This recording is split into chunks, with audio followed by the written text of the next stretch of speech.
The time is Central African time, and it is the Monday night edition of the Alternative Voice. If you have just tuned in, I am Inayet Wadee. I'll be with you right until 9 p.m. And this evening, we are focusing on the displacement and forced migration and the effects of war. We are talking about refugees and the refugee crisis right across the entire globe. And as we speak, close on to 80 million people across the world are refugees, whether they have been internally or externally displaced. And joining us in this webinar, we've got quite a panel that has assembled this evening. We have got Ola Batta, who is a social activist from Syria. We've got Mudge, Human Rights Watch expert on the Central African Republic, Rwanda, Burundi, the DRC, and Cameroon. We'll be joined later by Qarie Ziyaad Patel, humanitarian and trustee of the Al Imdad Foundation. But also we've got Nadia Hardman, researcher, refugees and migrants rights divisions with Human Rights Watch, and Qarie Constantinides, an international climate and social justice activist and also human rights defender at the forefront of the Sahrawi dilemma at this point in time and the crisis that in the Western Sahara. So to all of you out there, good evening to you, assalamu alaikum, and welcome to the show.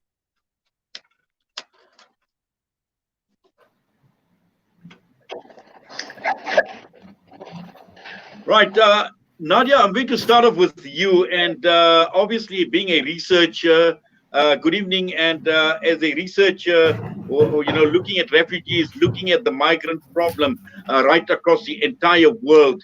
And yesterday being International Refugee Day, we see the numbers seem to be increasing year by year to the extent that we are now sitting with a huge problem. We've got close on to 80 million people who are refugees, either internally or externally displaced. Yes, that's right. Unfortunately, nearly 80 million, as you said, which is, I think, nearly 1% of all humanity now find themselves in a situation of forced displacement.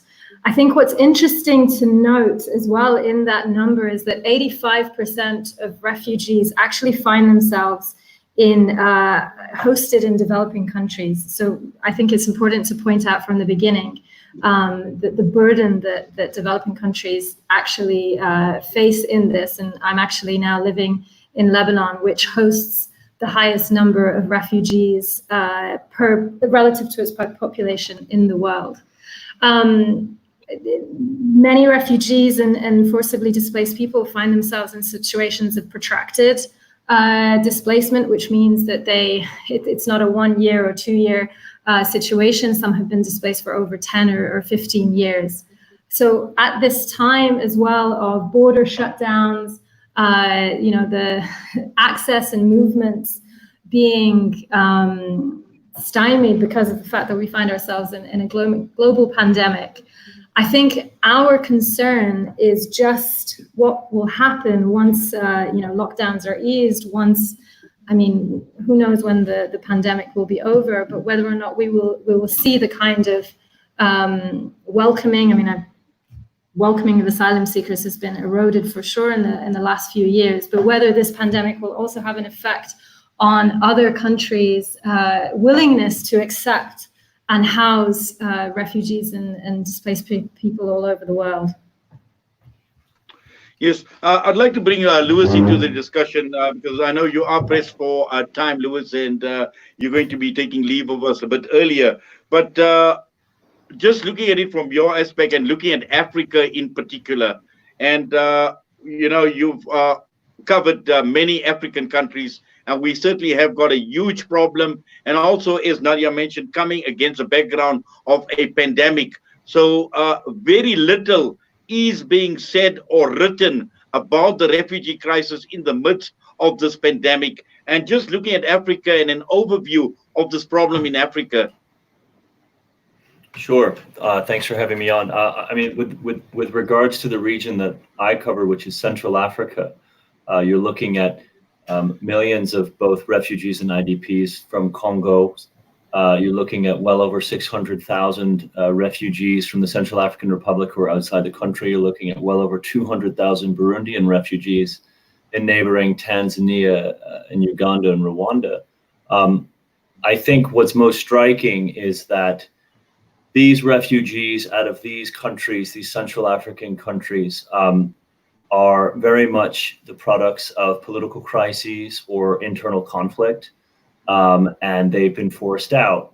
What that actually translates into is that for now, with Burundi 2015, Central African Republic since basically 2014, and in the Congo in some instances for decades, and equally with Cameroonians who've had to flee Boko Haram attacks in the north, what you're looking at is years of these people living in many instances, very deplorable conditions in the bordering countries. And we're looking at a loss really of an entire generation of kids that are being brought up, kids that are missing out on their homes, kids that are missing out on schooling and the social networks that would come with that, because of how protracted these crises have really become. When these crises emerge in Africa, there seems to be attention focused on them in the interim in a short period of time, very acute attention. Central African Republic in 2013, 2014 was really on the world stage.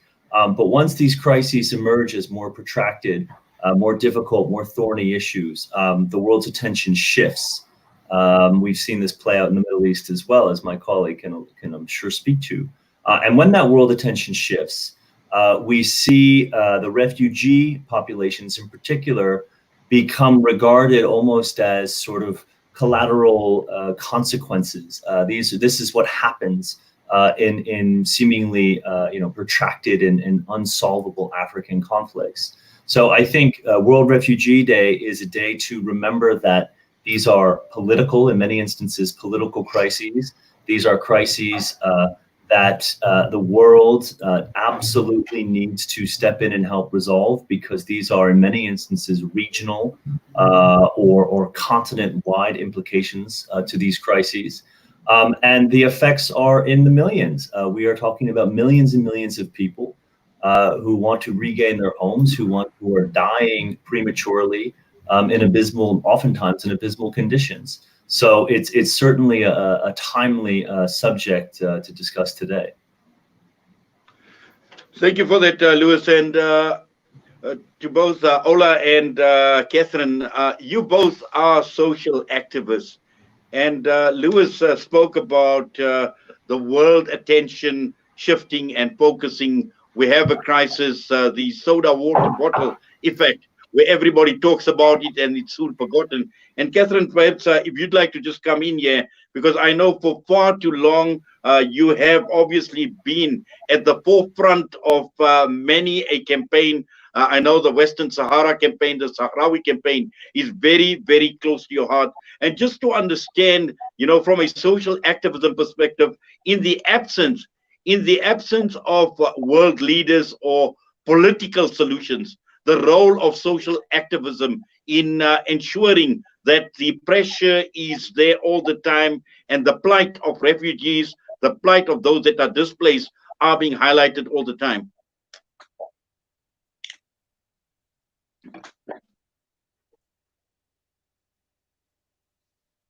I think Catherine, possibly we can't hear Catherine. I'm going to I think possibly her mic maybe needs to be unmuted. Catherine, if you could just unmute your mic, please. Yeah, there we go. I hope you can hear me. Yes, I can hear you loud and clear now. Yes. Okay, perfect. Thank you for having me. Absolutely. The Western Sahara and the Sahrawi refugees specifically, this is a crisis that has gone on for so long. And because of this protracted crisis and issue, they've certainly been forgotten. So when we talk even about African refugees in so many different contexts, you will see an absence of the refugees from Western Sahara. And the Sahrawi refugees continue to be forgotten because, unfortunately, there's no political will to change the status quo. And so many roundtable discussions, UN engagements continue to really extend these very fancy kind of deliberations on Western Sahara specifically, but it really is about a lack of political will. And those that remain in power, those that sit on the UN Security Council, that have the power to actually truly engage this specific topic of Western Sahara, there is absolutely no reason for them to do so. When, for example, this specific subject is one where the refugees and those in the occupied territory, it is really about, it's about power. It's about the fact that the resources in that region are benefiting a few that hold positions that allow them to continue to defer an issue that has been like this since 1975. So the Sahrawi refugees are not only forgotten on days like World Refugee Day, but also in discussions on African refugees, there's so much more focus and attention drawn to the many other crises across the continent. And rightly so, they should all be given platforms and exposure. But the Sahrawi issue is that big white elephant in the room. No one wants to speak about it. No one wants to have a side. And you find so many African countries and their leaders will also sit on the fence specifically on this issue. We go to the African Union or we go to different forums, and you will have leaders who on one day will have a specific viewpoint and position, and a week later that positioning has changed. You see gifting of all kinds of things from Morocco across the continent, and we still don't put the pieces together to understand the absolute violation of human rights and how we've allowed for a nation who have chosen a peaceful resolution and have chosen to abide by a process. They just have been literally obliterated and forgotten completely. And the Sahrawi issue is one that is highly sensitive. And we, from a social justice perspective, we try from, a solidarity perspective to harness support on the ground, to educate people, because we live on a continent, and unfortunately, if we had to do a survey, very few people would even know Western Sahara was a territory in North Africa. Few people have never heard of the Sahrawi. And so I think it's really important that from a social justice perspective, we keep the issue alive at every opportunity, at every moment. And days such as World Refugee Day are certainly ones where we can forcibly highlight this specific issue and specifically engage with Sahrawi refugees who are living statelessly in different parts of the world. Those that live in the occupied territory, the Sahrawi in the occupied territory, allow them to voice what is actually going on. Because the other thing to note is that MINURSO, which is the mandated UN peacekeeping force in Western Sahara, is the only mandate in the world that does not monitor human rights. Yes, and Ola, I'd just like to bring you into the discussion as well, just along the same lines in terms of what Catherine has spoken about. And again, you being a social activist out of Syria, and we know the Syrian crisis, it's been much publicized. A lot has been said, a lot has been written about the Syrian crisis, but a complete lack of political will. And there are many interest groups, there are many interested parties, the United Nations, we talk about the Arab League, we speak about the Organization of Islamic Conferences and the like.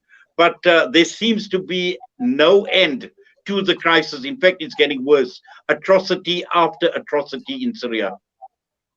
Well, yeah, I agree. And also I agree with Catherine that the situation she's speaking about, although it is different geography here, although we're speaking here about the Middle East, also we're facing similar complicated issues with refugees. Let me start with the crisis of Syrian refugee. As a Syrian social activist, I can simply tell you that the way in front of us is not easy and it is not green. Social activism now in the hosting countries has a lot of burdens and it has a lot to do, but also it is very complicated area. We're speaking about an area which has been receiving, you can say, 3 or 4 waves of refugee movement. We have the Palestinian refugee movement, we have the Iraqi refugee movement, we have the Syrian refugee movement in the area. And when you are speaking about such fragile infrastructure, which is simply the Middle East, you can notice how the effects would be dealt with. I agree that the situation in Syria actually has been prolonged for so long time. It has been 9 years since Syrians has been out of their countries and started to get out of their countries. And so far, we don't find any political willingness to find a solution for Syrians, for Syria itself. But the main issue that I would like actually here to mention is okay, if there is no political willingness to find such a kind of solution, let's at least help the refugees. We as social activists actually are facing a lot of difficulties in terms of convincing the host communities we're living in about what refugees can act and about what refugees can do. I can say that what refugees has been doing actually in the host countries was really much more than they expected, despite the slow action and the slow interaction from the world that we have been receiving, despite the services that had been provided for refugees. Specifically, I'm speaking about Jordan and Lebanon, where refugees now, Syrian refugees in Lebanon, are not able to work, where they are not able to be educated in any sector that they would like to. All these difficulties, despite them, we are at least able to be a kind of productive people. In Turkey, for example, up to 1 million people has been registered by Brookings last year who has been working informally in Turkey. Despite all the difficulties of work that we have been willing actually to work and produce and say to the world that even if we are refugee, we are not dependent on the others. We did the message actually that we want the world to understand that we did not came out of Syria because we want to depend on others, because we would like to be out of Syria. Actually, we are out of Syria due to the lack of protection that was there, due to the persecution of rights that was there. It is not out of our willingness, and really we hope the world to understand us, to help us also to understand this.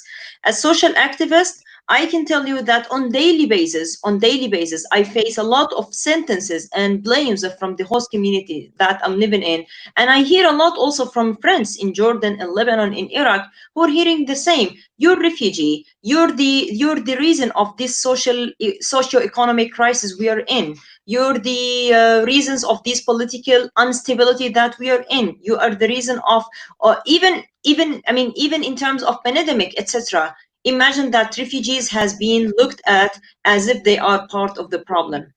So I think that from social activists, even in the absence of the willingness of the UN or the political actually actors to find solution for Syria, we need to have more effort and we need to have more support for our activism in order to build the country. If political solutions wouldn't work, then I think that our social and community initiatives would be the best solution for Syrians, at least for now.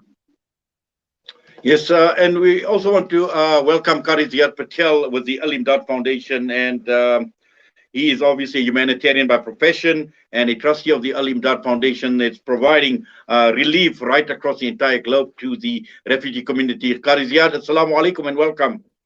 Wa alaikum salam wa rahmatullahi wa barakatuh. Thank you so much for the opportunity this evening, and to the fantastic galaxy, the panel before me. I want to greet all of you as well. I have been hearing the comments, and trust me, I think we have a very, very powerful panel put together this evening. Thank you to Salam Media and yourself, Inayet. Yes, Lewis, I know you are rushed for time, so obviously I'm going to direct the next question to you. And some of the key issues that both Catherine and Ola had raised, and looking at it from a Human Rights Watch perspective, the critical issues, the lack of political will, and just looking at the level of engagement that Human Rights Watch actually has with the political leadership with regards to the refugee crisis, and also some of your observations as far as leadership is concerned and their willingness or the unwillingness to address this as a serious problem in the countries that we are speaking about, particularly the ones that you've been involved in Africa. Sure. Well, it depends on the countries you're talking about. As we're hearing now, I don't think any refugee crisis is the same, and there's different dynamics to each of them. With regards to a country like the Central African Republic, where there was very much a sort of sectarian nature to the conflict, in so much as that it was Muslims and non-Muslims who were doing a lot of the fighting over the last few years. You have a situation where many Muslims have actually fled the country and they're now in camps in Cameroon and Chad. And so when we engage with the political players in Bangui, the capital of the CAR, what we're trying to do is we're trying to encourage them, and we're lobbying them to put in place mechanisms that would protect a religious minority. This is, in some parts of the country, we're having real success, especially along the Cameroonian border.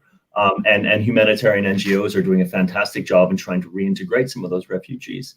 But in other countries across the region, there's different dynamics. Burundi, for example, I alluded to earlier, we just had President Nkurunziza die last week, and a new president was sworn in, Evariste Ndayishimiye.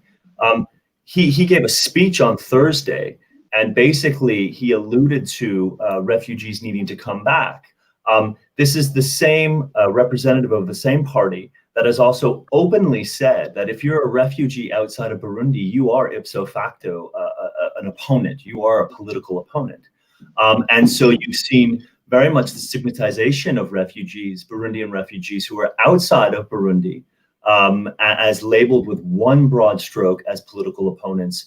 And they tell us time and time again that there is absolutely no way we're going to go back while this party is running the show in Bujumbura. And so with the limited amount of lobbying that we're able to do with the Burundian government, because it is a government right now that's not susceptible to any type of conversations with the likes of Human Rights Watch, with the engagement that we have with them, we are simply trying to pass this message that these people may have left for political reasons, but that does not make them political opponents. They left for their safety. They left because they feared that they were going to be targeted as either legitimate or supposed political opponents, and they want to come back in. So that is a very different dynamic in terms of government engagement. And then finally, for example, we have quite a few refugees from Cameroon for a lot of different reasons. You have refugees in the far north who are fleeing Boko Haram incursions, and many of them are going to Chad. But you also have refugees from the Anglophone regions of Cameroon who are fleeing into Nigeria. And so the difficulty with a country like Cameroon, with Human Rights Watch, where we do have some inroads in Yaoundé with the government, the difficulty is trying to get the government to not pick and choose which refugees they want to help. They're very much sympathetic to the plight of Cameroon refugees from what's known as the far north, those who fled attacks from Boko Haram. And they very much are willing to put in place mechanisms to allow those people to come home. But the refugees from the Anglophone regions who speak English, and Cameroon is majority a French-speaking country, those refugees are very much viewed as, like in Burundi, as opponents. And they're very much viewed as targets that need to be neutralized, not refugees that need to be brought back in. So for us at Human Rights Watch, we're not a humanitarian organization as such. We certainly don't do the heavy lifting that humanitarian organizations do in terms of the work, in terms of providing support to the refugees on the ground. What we do is more this advocacy, and you really have to pick and choose your arguments with regards to trying to enable refugees to come back. There's not really a cookie cutter model for us that applies across the board.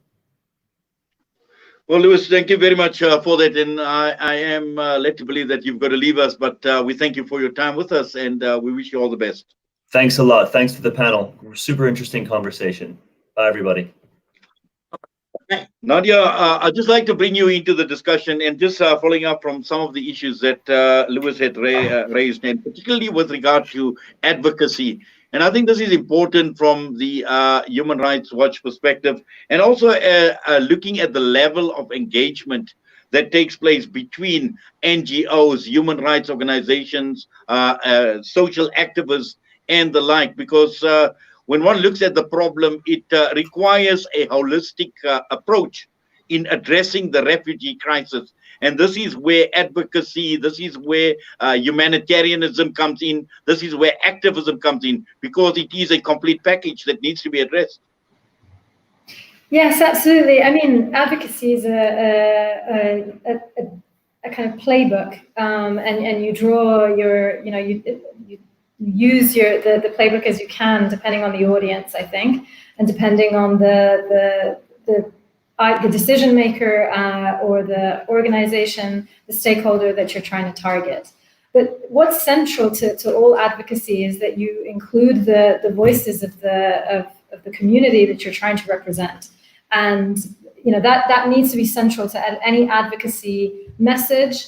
And anything that we try to do, we make sure to try and include and consult with refugees and displaced populations everywhere, because otherwise it would be a betrayal of exactly what they want to put to whoever we are trying to direct our message. I mean, look, it links very much to what you were talking about with Lewis just now, in terms of the political will and the political wind that is alive at a given time, and which crisis is getting the attention. And fortunately or unfortunately, organizations like ours try to hook our advocacy messages to a particular event, to a particular issue that is in the media spotlight. And I wish that weren't the case. I wish that every crisis and humanitarian situation, as it should be, was on center stage all the time, but that just simply isn't the case. So we work hard with partners to bring to light situations as and when they need to be, as humanitarian crises emerge, but also when there are political events. So World Refugee Day is a classic example, and why it's so wonderful to talk with you and the panelists today. But it might also be the Brussels IV conference, which is happening this week, which is a donor event for continued humanitarian funding for the Syria situation. And that's where we work hard to try to convince donors that host countries continue to need funding for displaced Syrians in the region and elsewhere. And the push should not be, for example, for return, which is one of the issues that I think will and is the prevalent political message right now, that Syria is safe and Syrians must go home, which is just simply not the case. And then there's advocacy, of course, towards UN actors such as UNHCR and IOM, central bodies that are mandate holders for displaced populations, and we work very hard with these organizations as well to partner to bring them on board. But yeah, it's a tricky task, especially when different crises at different times are the flavor of the month. Yes, Qarie, Ziyaad, we've been talking a lot about issues like what the problem, or getting a global feel for what the problem is. But there are certain stark realities, and the stark realities are on the ground. People are dying, people are starving, children are starving, malnourishment, there's a shortage of water, there is disease. Now, all of this we know is already being compounded by the COVID-19 crisis. And this is where you come in, organizations like yourself, like the Al-Imdad Foundation, bringing that stark reality to the fore, bringing it out in the open through your involvement in all your humanitarian efforts. Let me start off by saying that, conflict, politics, and the displacement of people, all of these phenomena are somewhat connected. We as humanitarian actors, as humanitarian professionals, humanitarians on the ground, we are just merely, to sum it up to you, merely putting a band-aid on the problem. We are trying to provide real-time solutions on the ground, but these are not the correct and the true holistic solutions as to what we need as a global community. I think as the years go on and as time lapses, we find that the refugee populations in different parts of the world seem to just only be increasing. Whether we look on the Syrian front, whether on the Rohingyan front, whether in Africa, in different parts of the world, whether it may be refugees or IDPs, but the displacement of people just seems to be increasing. And I think the one thing that we are starting to experience as humanitarian actors and agencies is we are finding there's a large issue of donor fatigue. Trust me, not too long ago, I was on the border of Syria and Turkey. And on that very border, we can see that at the start of the crisis, there were so many humanitarian agencies involved. Of recent, we find that number is starting to dwindle. And this is directly impacted due to donor fatigue. There are so many things happening in different parts of the world. And to throw a spanner in the works, here you have the COVID-19 crisis, which just merely compounds the entire issue even worse. Now you have the COVID-19 crisis, you have refugees in refugee camps. How much more do you deal with? You know, humanitarian organizations, in our pack of Band-Aid, we just have just so many Band-Aids in there, you know. How many more Band-Aids are we going to be using and putting out there? On the other hand, from a natural perspective, we find that natural disasters are also an increase. So there's a lot of things happening in the world today, and I think the problem is only becoming compounded. Hence, we need the world and we need human beings to really look at political solutions very, very, very quickly. Because when we have political problems, these lead to conflict problems, and ultimately, when you have a conflict, you have refugees and you have people who start to move on. And this is basically, in a nutshell, what I'm trying to say here this evening. We as human beings, we need to get our act together. We need to make sure that we can curb conflicts. When we will curb conflicts, then hopefully we will try to curb the refugee problem in the world today. And hopefully this, hopefully this should make our task a bit more easier, you know, to all the humanitarians out there. This should, I hope and I pray, this should make our task a bit more easier. Well, Catherine, the key issue here, and listening to the entire panel this evening, is about social justice, or a lack of social justice right across the entire world.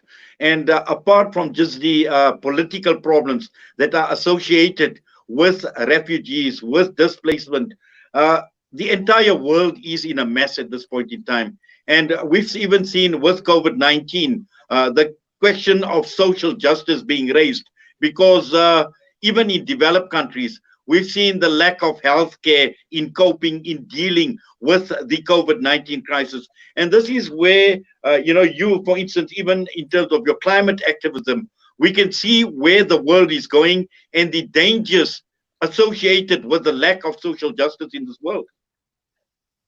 Absolutely. I have to say that I think that this time, this COVID time that has made the world stop and pause, has also been an opportunity for us to reflect and to really look at the fact that the world is in a dark space. And I truly believe that we lack a sense of core values. We lack a sense of morality. And this is something we need to ask ourselves first. We need to understand for ourselves, who are we? What do we believe in? What are the core human values we hold true? And when we go out, and no matter what it is that we do, if we're advocating, be it for refugees, for social justice, for human rights, for different groups of people, just to be able to feed the hungry, to address poverty in our country specifically, we need to ask ourselves, what are the values that we hold true to us as individuals? Ultimately, then, what are the values as a community that we believe in and hold up to be the beacon in which we work towards?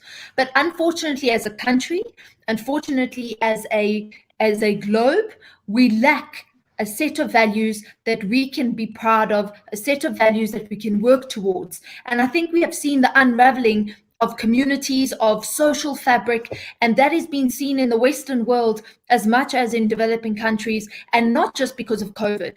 But COVID has allowed us to hold a mirror up to ourselves as communities and to ask ourselves the very hard and difficult questions that we otherwise don't want to address, and we don't really want to kind of go there because they're uncomfortable conversations that then need to be had. But it's truly, for me, important for us to relook at our very own humanity. Who are we as individuals, as a collective of community, and what is it we want to achieve? Because I think that if you also take COVID and you look at in our own communities here in South Africa, the work that has been done, the outstanding work by organizations and NGOs, government aside, it is incredible to see where humanity does live. And it is incredible to see how people have gone far beyond the call of duty as organizations, as NGOs.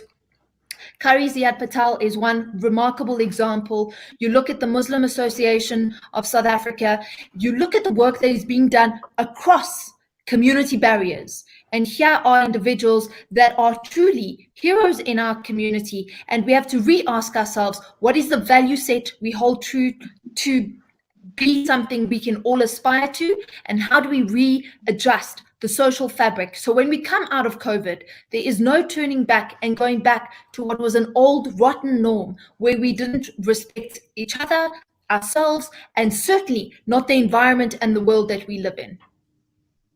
Yes, Ola, when we talk about a social fabric and we talk about society, and when we talk about a strong and a vibrant society, now in the case of Syria, we know that social fabric of that society has been completely destroyed. And to try and find solutions to restore that social fabric, to try and repair the damage, that obviously is by no means an easy task. And just looking at it from your perspective, with the destruction of that social fabric of society, what are some of the disastrous consequences as a result of this? Well, yeah, social fabric in Syria has been completely destroyed over the war that happened. You know that Syria has more than 6 or 7 ethnicities inside it. We're speaking about Muslims, we're speaking about Christians, we're speaking about Kurds, we're speaking about different categories in the community itself. Actually, from my point of view, Syria, first of all, what it needs first is justice. We need justice for all these groups. When you're trying to empower any group on the part of the other or on the account of the other, then you are in a bigger problem. When you're trying to find solution with another problem, it is a bigger problem. Syria needs, first of all, justice. It needs justice for the people who have been affected by the war. It needs justice for the detainees. It needs justice for those people who have lost their limbs, they lost their education, they lost their jobs, they lost the people that they loved. If you don't go towards this way, I think that in a way or another, you're again drawing Syria into another way of regime control. Whatever regime will come, it will be another regime control if you're not following the justice. Another thing, actually, which I hope that this really would be heard and the community would start taking it into consideration, is the need that we have in order to discuss what happened in Syria. Humanitarian NGOs, unfortunately, have been working in Syria for a long time. But this issue of what happened in Syria and why this happened has all the time been an avoid topic. And this is very wrong from my point of view. When you're trying to avoid speaking about the problem itself, then why we're just turning around the bush? We're turning around the bush to find solution for a problem that we already are trying to hide and trying to turn a blind eye for. Why? Syria needs someone to speak about what's happening. If NGOs, humanitarian NGOs, needs to do their role, they need to start from the inside, from the humanity inside. How you can bring all Syrians together. If you're not speaking about what happened in Syria, if you're not calling for the justice for Syrians, if you're not calling for the regaining of rights, we lost our human rights in Syria. You have a lot of people who lost their human rights as humans. They are out of Syria because of lacking of human rights. And another actually point that I wanted also to talk about is how actually this is also very important, and I would like to comment on what Nadia and Catherine has been mentioning in terms of Syrian refugees and the return of Syrian refugees and how you can also educate these people. Unfortunately, what I noticed that over all the way, what has been done for out of Syria for Syrian refugees was completely different from what has been done for inside Syria. You find NGOs, you find humanitarian NGOs working totally in a different path.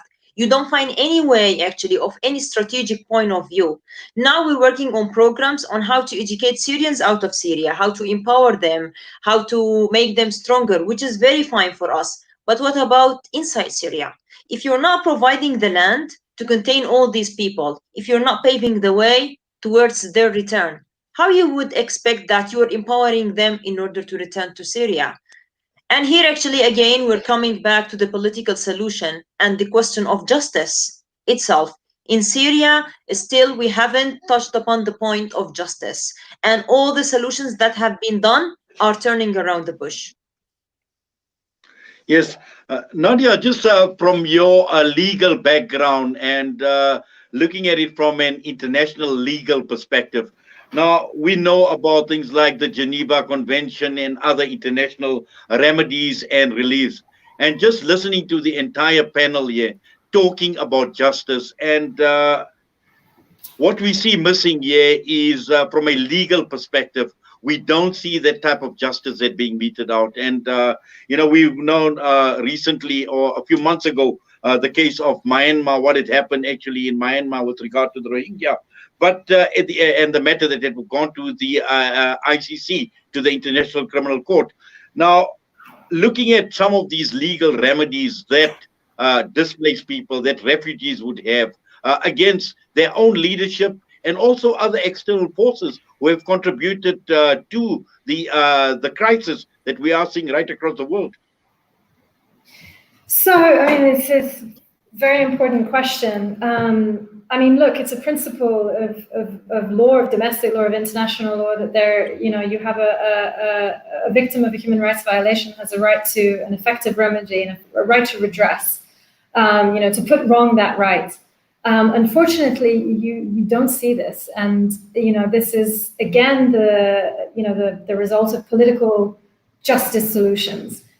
Following a conflict, a crisis, the ideal transition would involve a transitional justice process whereby, an appropriate mechanism is set up for those that have suffered human rights violations, and especially the ones that are the most grave, to have some kind of redress and a remedy. It's very difficult to talk about remedies in the context of ethnic cleansing or forced deportations, forcible transfers, these real grave crimes. It's really difficult to imagine a remedy or a redress, but at the same time, just having a day in court or just having a chance for a victim of a human rights violation to even tell their story can be some sort of, can be part of a transitional justice process.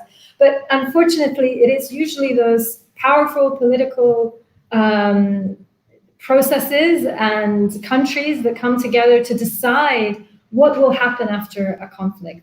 And that's where you see amnesties. That's where you see decisions to, put the past behind and go forward. And the victims of human rights violations, and for a large part of the time they're the refugees and the displaced populations, they're not brought into that process. They're not part of the political solution. They're not part of what has been decided for the future of the country. And so their voice and this redress is not forthcoming. I mean, what you see in the context of Myanmar is quite extraordinary, where you see a country like Gambia actually using the principle that genocide is a crime so grave that the whole world is responsible to uphold this principle.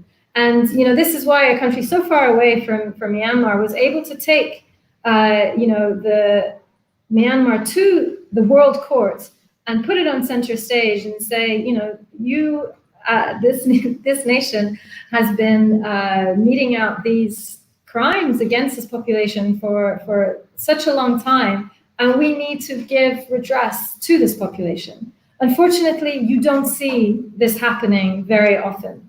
And I just want to make one distinction before moving on.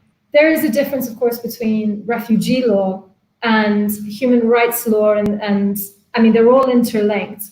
But we mustn't also forget just the right to asylum and the right to be received in a country and have a life which is dignified and allows access to healthcare and important services such as education. These are the rights that refugees and displaced populations everywhere should be enjoying right now, whatever conflict or crisis their country of origin is in.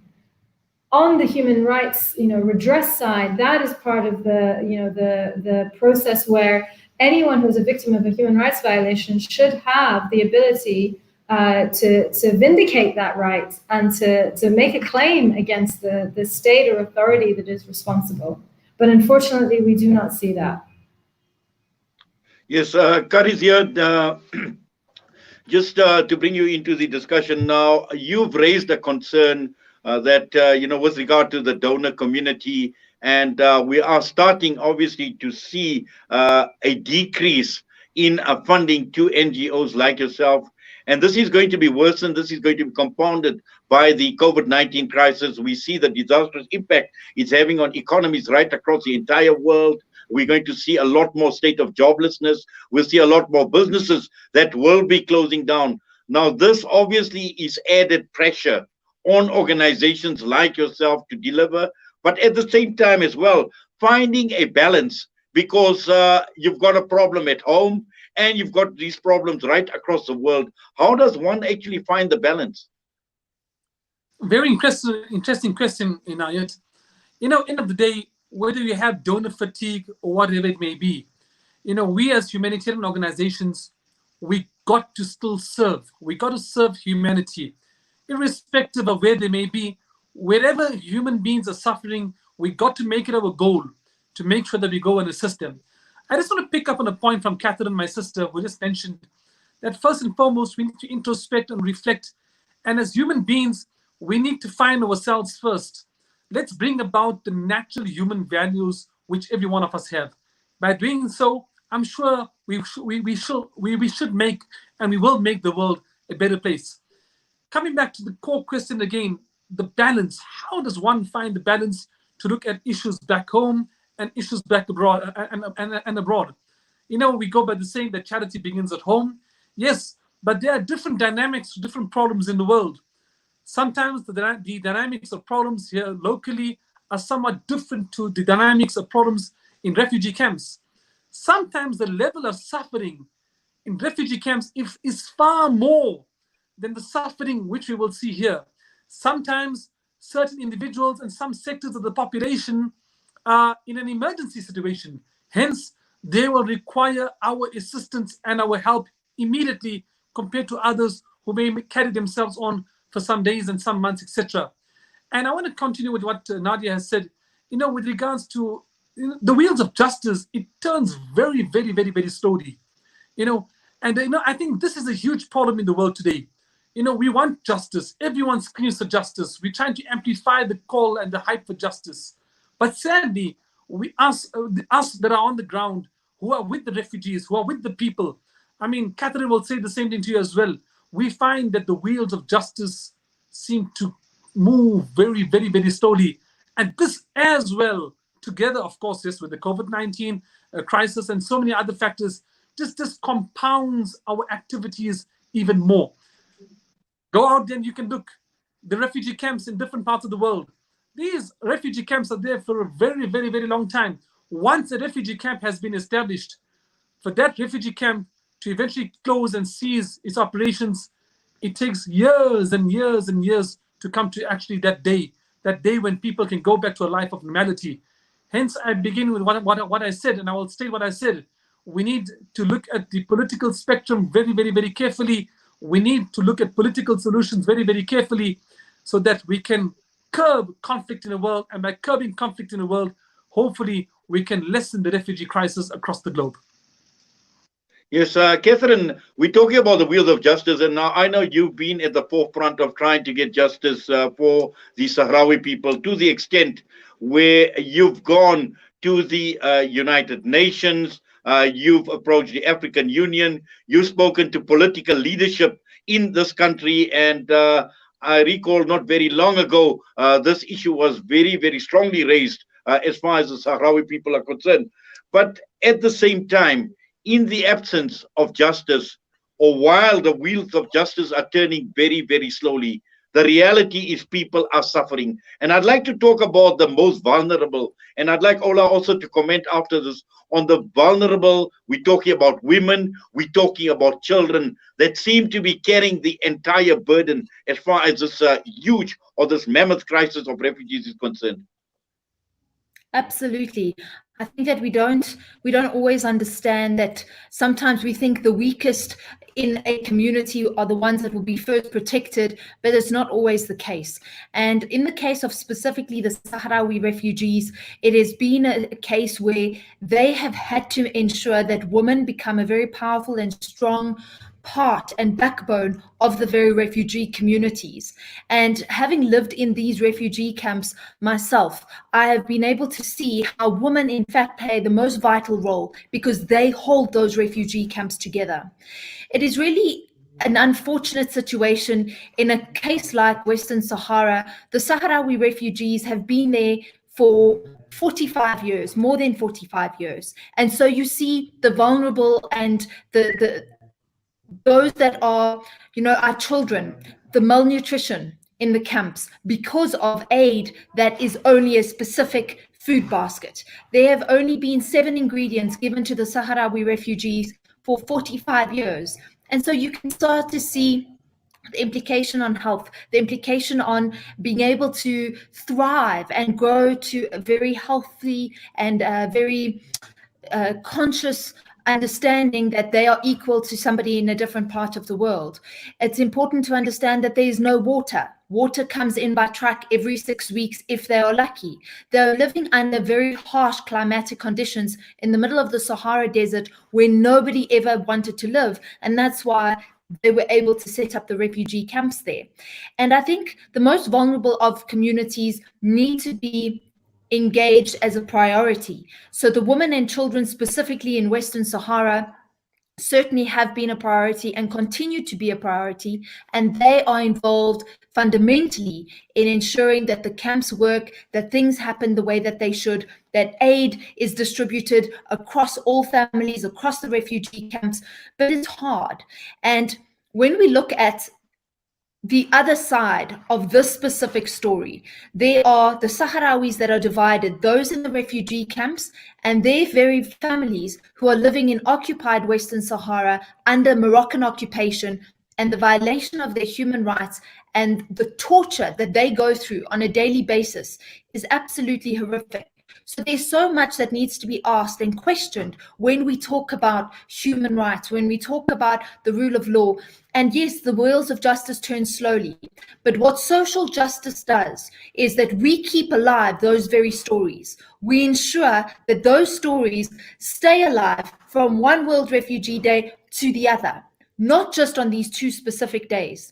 So every opportunity that I've had to engage with a head of state from somewhere in the world or speak at a forum like the United Nations or the African Union, I ensure that I make everyone as uncomfortable as possible, because the issue of Western Sahara, my promise to my Sahrawi children is that in my lifetime they will return home.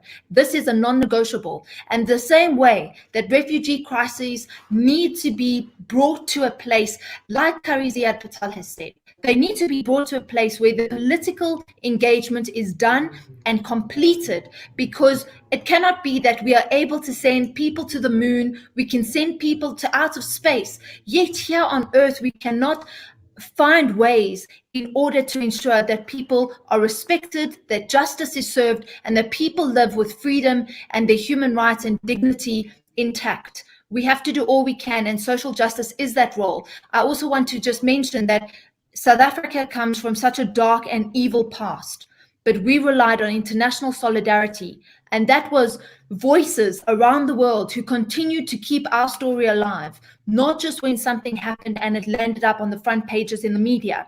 Therefore, we have a responsibility and a duty to do the same, not only for the Sahrawi, but for our brothers and sisters around the world. Nothing defines and makes us different. We are all one and the same. And therefore, once we can reach into our own humanity, we will be able to touch and change the lives of those who are suffering the most. Ola, just talking about the women and children and looking at the price that women and children have had to pay.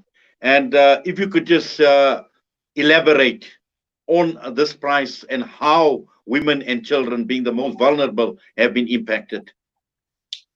Well, yeah, women and children have been one of the most vulnerable group in the war in Syria. They have paid one of the highest prices, actually, out of this war. I wouldn't say that women before war were living in you can say, heavenly situation.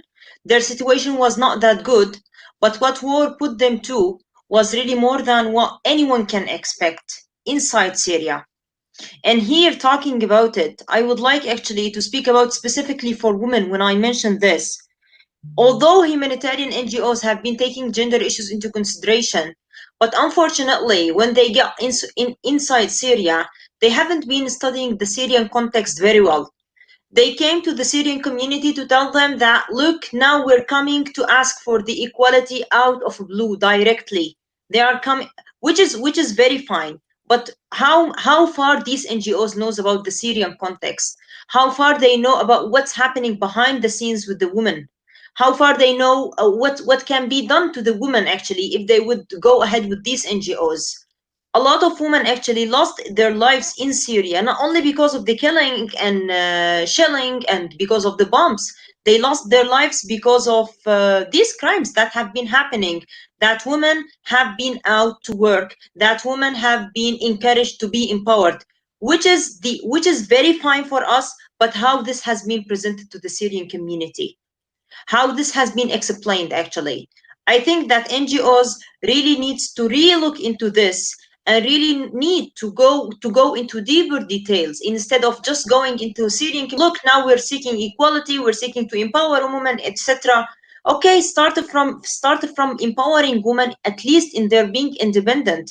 Start from educating women. Start from teaching them what about their rights. But do not just go to the community, which is actually hosting all these types of people, which is hosting the war itself, and tell them that, look, now we need the equality. I am with Catherine. We need equality, of course, but how this would be presented in such fragile context zone.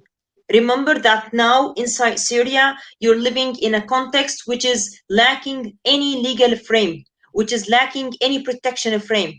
How you can make sure that anything that you're just mentioning to empower or do the best would be implemented if you're not able to go into the deeper details of this? Talking about actually also children, unfortunately, children in Syria has been also, I think that when I imagine a future for children, unfortunately, it is dark. Now you're speaking about 2.8 million Syrian children out of schools. Inside Syria, they are out of schools. And you are also speaking about 1.3 million children that are also likely to drop out of schools. So what would be the future for Syrians? Which kind of Syria that this international community is speaking that the refugees would get back to, when you find Syrians inside who are out of schools and you find people who are outside, who are being empowered, who are being fighting for their lives? Okay, they are finding at the end the opportunity, but what about the inside? I think actually the kind of imbalance which is happening now, which is in empowering the Syrian community outside and inside, is really unstrategic, and there is no reason actually behind how has been done. I think that also lacking the political willingness and lacking the political ability to make the decision about Syria is drawing Syria into a bigger mess. So from my point of view, women and children are the most vulnerable, and if NGOs wants to support Syria, they need to go into the deeper details of our life, and they need to start from the smallest problems to start solving them, and then we would come up to the bigger ones, which will be automatically felt.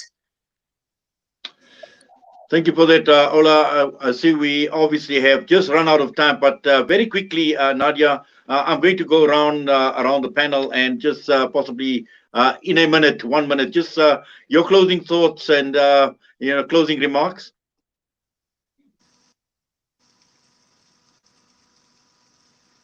I think, Nadia, possibly your mic may be muted. Your mic may be muted. Yes, thank you.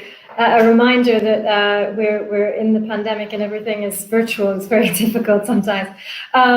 So for me, I think the most important thing to highlight on World Refugee Day, in a context where we have nearly 1% of humanity forcibly displaced, that we focus on solutions that don't just that take as equal importance the right of refugees to return, but also to decide to integrate if they want to, and if they choose to resettle somewhere else. And the voluntariness of what refugees and forcibly displaced want must be central to any decision about their lives. As conflict rages, as protracted crises continue, as COVID-19 potentially will see the prolonged closure of boundaries and borders and an unwillingness to uphold the right to asylum, I really hope that we don't get to a stage next year where we're talking about a greater number of people that find themselves forcibly displaced.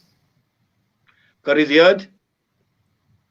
What I would like to say is that I do know at present the entire world is in a very dark place, but we need to be hopeful. We have to be hopeful, We need to understand that let's focus on the positivity rather than the negativity. There is a light at the end of the tunnel. The mere fact that we're having this webinar tonight, keeping the issue of refugees alive, I mean, that's an accolade, that's a real accolade. So although everything may look gloom and bleak and dark, but we as human beings, we need to persevere. We need to bring about our inner strength, that inner spirit, let it shine, and let's be hopeful that the world will become a better place. And as I will say what Catherine said, I picked up on what she stated, is that hopefully in her life, she will see the Sahrawi children go back to their homeland. In the same way, hopefully in our lives, hopefully we will see every refugee return back to a normal life, a life of normality and to their homelands. So we need to be strong. We need to be positive. Let's focus on the positive. Let's hope that every one of us can be a beacon of light, and let's shine that our beacon of light as human beings going forward in the world, making the world a better place and a brighter place. Catherine, over to you. Catherine? There we go. Thank you. Thank you so much. I want to also just take the opportunity to applaud Salam Media for this webinar this evening, because this has given a platform to so many of our voices to allow us to have this conversation. So I thank you all, to you and your team.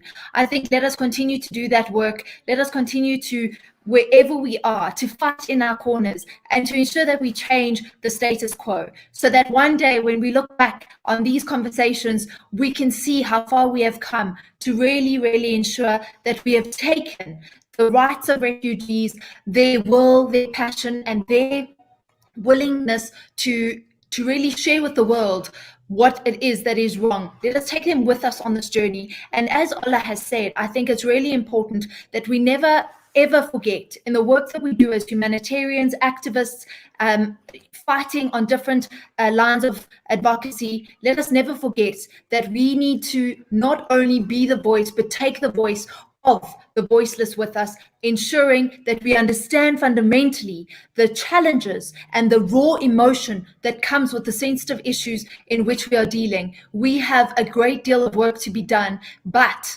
there's no doubt that we can do that. Yes, and Ola, just final thoughts from you. Yeah, thank you. Thank you, first of all, for our audience, and thanks for Salam Media and for our colleagues for their time. I would actually reassure that we need to keep the strong belief that with our efforts and with our being working in these fields and with our social activism, justice work, we would be able to change these darkest points of the world into green one, hopefully into better ones. And I hope really that one day, with our continuous work for the Syrian refugees, for the other refugees around the world, we would be able to reach to a peaceful world where all of us are living in restful, peaceful life, good life. Well, to all of you, really, to you, Ola, Nadia, Qarie, Ziyaad, and to Catherine, and also Lewis, who's gone. I must say you've been part of history, because this has been history in the making for us here at Salam Media, where this has been my first webinar that I've actually hosted. And really, it's an honor having all of you as part of the esteemed panel and in your various and your respective fields. So I want to say thank you to you, to all of you. I really and I truly, we do appreciate your time. And for us at Salam Media, it's been an honor hosting all of you. Thank you very much. Thank you. Thank you to all of you. Well, that brings us straight on to 9 minutes past 9 p.m. And that brings us to the end of the webinar. And I must say, a very interesting discussion, very, very interesting. I'm sure we will be hosting a lot more of these type of discussions. And I take my hat off to the team here at Salam Media, and particularly our station manager, our COO here at Salam Media, Ponti Molasani. When he told me this afternoon, he says, you are going to be hosting the webinar, and he sent me the banner. And I was a bit dumbstruck. I was a bit wondering, what am I going to do? But really, Ponti, to you and the team, really, for putting all of this together. It's been wonderful. As I said, it's been history in the making for me, my very first webinar. And inshallah, we hope that we will have a lot more of these type of webinars and discussions going forward. But for now, we thank you. We say Jazakallah to you for listening in, for viewing us as well. And as always, your comments are welcome, because this has been a live broadcast on Facebook, on Salam Media's page, facebook.com/Salam Media. And you can continue with your comments and let us know, what do you think about this webinar? Well, the time is just gone, 10 minutes past 9. It's time for me to sign off. From myself and Sadiq, very, very busy behind the controls there, pressing all the right buttons. Assalamu alaikum wa rahmatullahi wa barakatuh.